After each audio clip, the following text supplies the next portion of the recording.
Ce qui était vrai dans l'ancienne dispensation est toujours vrai dans la pensée de Dieu, dans l'esprit de Dieu et dans le principe spirituel.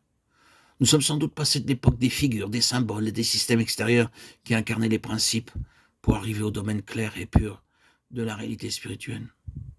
Nous n'avons pas quitté le temps ou le domaine du principe de ces choses.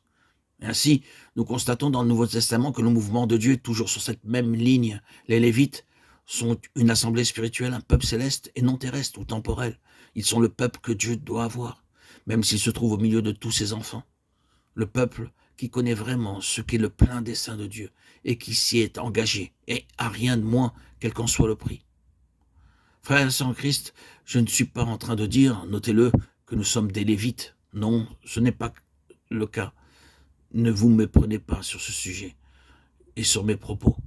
Mais je dis plutôt, Dieu cherche toujours, ici-bas, un peuple en qui il peut trouver la plus complète réponse à ce qui est dans sa propre pensée depuis l'éternité.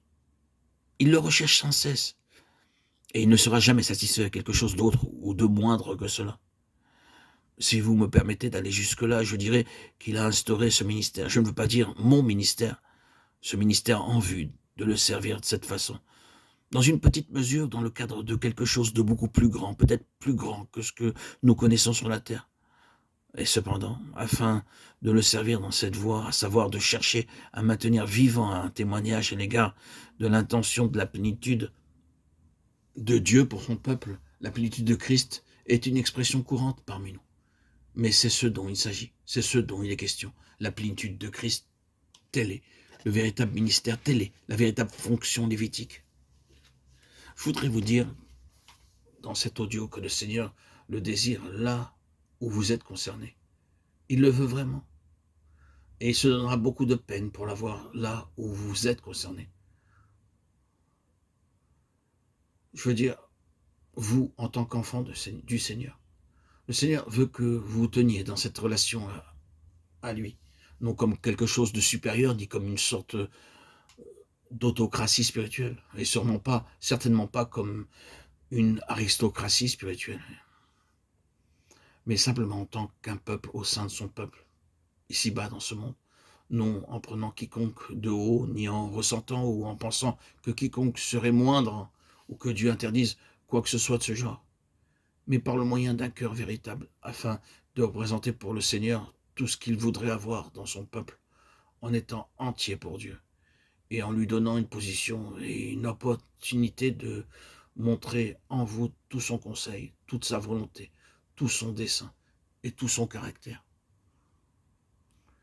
C'est un appel très saint. C'est la raison pour laquelle, lors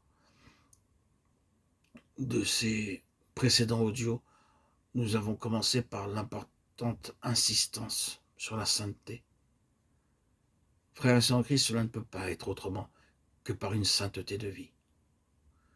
Voyez, chers amis, la sainteté n'est pas simplement un état qui serait une fin en soi. La sainteté dans la Bible est toujours en lien avec une vocation. Elle est toujours liée à un appel. Elle est constamment en relation avec l'œuvre de Dieu. Soyez purs, vous qui portez les vases de l'Éternel. Ésaïe 52, 11. Pour son œuvre. L'œuvre dont nous parlons, cette œuvre, cette sainteté est liée à la vocation. Tôt ou tard, je le répète, frères et sœurs, à un moment ou à un autre, notre travail sera arrêté net sur la question de la sainteté.